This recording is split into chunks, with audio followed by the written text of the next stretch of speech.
And it's wonderful to see so many good friends, sitting out there looking. Ed Kelly, and I think President Black is there. Kevin, I hope, I can't quite see, I can't see in the front there, I think. And I actually wish I could be there with you in person. I mean it. And I've had to pay respects with you this past weekend on the National Fallen Firefighters Memorial. 30 years ago, God, it seems like 30 years ago. 30 years ago, I was the original co-sponsor with Paul Sarbanes and others of the National Fallen Firefighters Foundation Act. And over the years, I've spoken at too many funerals for fallen firefighters. From the national events like the Memorial of the Arizona 19 Hot Shots in 2013 to the individuals in my home state that unfortunately are too numerous to name. And each one of you is a hero to the community. You've touched people's lives. So I'd like to take a moment at the top here to honor the lives we've lost of those the past 2 years, including from COVID, 135 on-duty firefighters in 2021, another 77 to date in 2022. And it's an acute reminder of the risk firefighters bear, and quite frankly, their bravery. You're the only ones who run toward flames and not away from them when that fire bell rings. And many of you heard me say before, first God made man, then he made a few firefighters. God made man, then he made a few firefighters. I grew up in Claymont, Delaware, and I went to a little school called Holy Rosary Grade School across from the Claymont Fire Hall. And all my buddies, either became a firefighter, a cop, or a priest. I wasn't qualified for any of them, so here I am. But, it's truly amazing that an estimated 1,041,200 local and municipal firefighters, 65% of you are volunteers. And I'm proud to say in Delaware, my home state, it's 98.3% of all firefighters are volunteer firefighters. And by the way, I know you're all having trouble keeping, because of COVID and because of the schedules people have these days, attracting enough volunteers to man all the stations. You're the heart of the community. People don't appreciate you until they need you, but then they do, and you're always there. Firefighters have saved my life and the life of my family. I want to just tell you for a moment, I know a lot of you know, if anyone's from Delaware there knows, way back in 1972, before I got sworn in, my family, my wife was Christmas shopping with my 3 children, and a tractor trailer, they got in an accident, broadsided and killed my wife, killed my daughter, and my 2 boys, who were then almost 3 and almost 4, were on top of their dead sister and mother. And it took the jaws of life from my local fire department, volunteers, to get them out and get them to the hospital. And they saved their lives. In addition to that, what happened was I was doing Meet the Press, and lightning struck a little pond behind my house, came up through the ground into the air conditioning system, ended up generating thick black smoke, literally that of those proportions. And from the basement to the 3rd floor, the attic, everything was ruined. And the kitchen floor, we almost lost a couple firefighters, they tell me, because the kitchen floor was the burning between the beams in the house, in addition to almost collapsed into the basement. And then I got rushed to the hospital turned out to be almost a 9-hour operation with a cranial aneurysm in the middle of a snowstorm by my fire company. They got me down, they saved my life. And so I owe you, and so many other Americans owe you as well, so many families. The only thing that saves lives of a firefighter are more firefighters. The only thing that saves lives of a firefighter are more firefighters. That's why, as a senator and when I was out of office and then back as president, we do everything we can to support and pay for firefighters, more firefighters. And you're there for most people who've just lost everything. And by the way, again, to ad lib a second here, you're also, what people don't realize, You're the same folks who are there holding the boot in the corner to raise money for the people who just lost their home. Not a joke. That's what you do. That's what you do. You're the ones who line the Little League fields. You're the one, you're just, anyway, you're an incredible group of individuals. You know, in Delaware, we used to say back when I first started running as a kid, and say there's three parties in Delaware: Democrats, Republicans, and firefighters. And thank God I had the firefighters.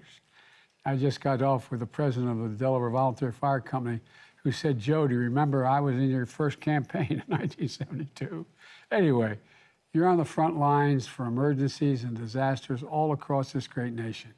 From the devastating wildfires in the West to the thousands of fires that local firefighters respond to every day, and response to Hurricane Ian in Southwest Florida." And by the way, I point out that I've flown over, just this last 18 months, flown over most of the major fires in the West. More timber, more housing has burnt to the ground than all of the land mass in the state of New Jersey. That's how much has been lost. And, you know, I went down to Florida to seek a response last week. Firefighters helped rescue thousands of survivors. And they answered the call, not just for fires, just answered the call. And in some cases, their own homes and firehouses were damaged, destroyed, or washed away. Because that's who you are. When tragedy strikes, you suit up. And when the impacts of climate change are becoming increasingly evident, we're calling on you more and more and more. Extreme heat and prolonged drought have turned wildfire season into wildfire years. And local firefighters are being called in more to respond to the fires in the wildland-urban interface, where we're moving out into the forest areas to develop, and it becomes local and federal. So I want you to know that my administration is doing everything we can to make sure you have the resources you need to do your job as safely and effectively and efficiently as possible. You know, we invested $350 billion in the American Rescue Plan to help states and cities keep first responders on the job, including firefighters, on the job during COVID-19.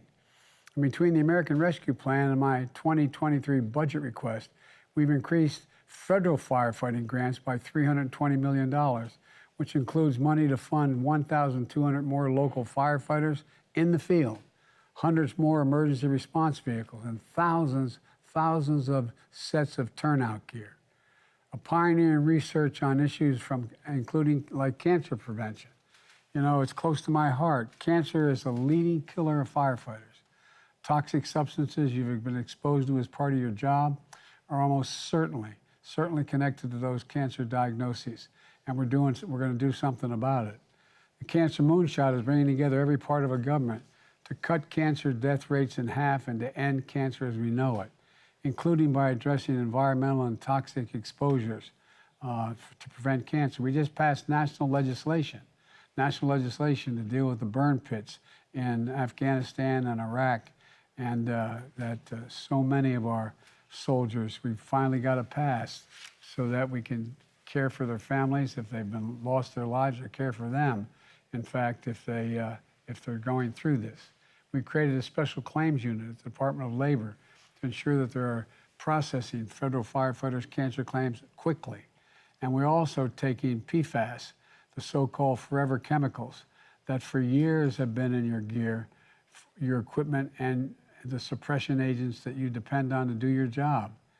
I'm absolutely determined to make sure you have the gear that protects you without making you or your family sick. And I'm urging Congress to send to my desk the Federal Firefighters Fairness Act. Let me say it again, the Federal Firefighters Fairness Act, which are going to help federal firefighters and their families assess critical worker compensation resources, including making sure that several forms of cancer are presumed to be caused by the firefighter's job. And I'm also proud that last November I signed into law Protecting America's First Responders Act, which extends the benefits under the Public Safety Officers Death Benefits Program to the families of firefighters killed in training, and made it easier to qualify for permanent disability. The final point, I'm sorry to go on so long, but I feel passionately about this. The final point I'd like to make today is that we're doing everything we can to ease the burden on our firefighters by preventing fires. This is the 100th, hard to believe, it's the 100th anniversary of Fire Prevention Week. And the landmark legislation I've signed into law includes historic investments to reduce the risk of fire. The bipartisan infrastructure law includes significant forest management increases, community resilience to wildfires, and harnesses new technologies to keep communities safe.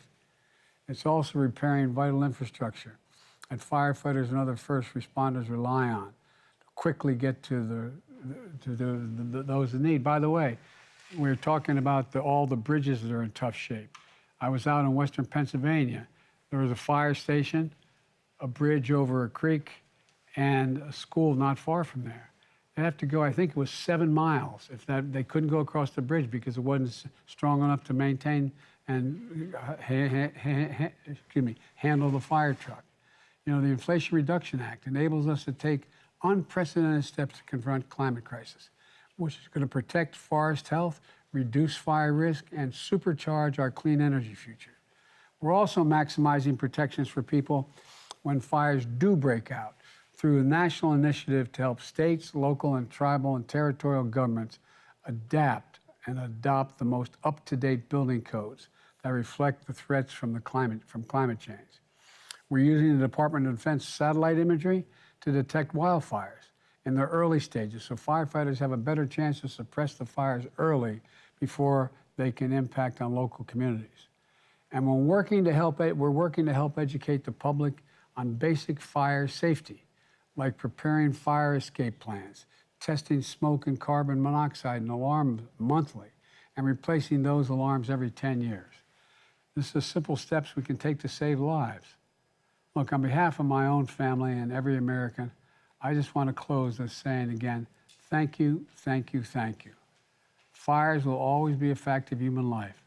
And when the worst happens, when those alarms go off, when everything and everybody you love is in danger, there's no better sight in the world than that firefighter who's ready to go to work. So thank you for being who you are. Thank you for all the heroes you represent. You are on the alert and on call in communities all across this country right now as I speak. So God bless you all, and may God protect our firefighters. Thank you for letting me have a chance to talk to you. I literally do wish I were there with you. Thank you. And thank you, Lori. Thank you. Thank you, Mr. President. Thank you.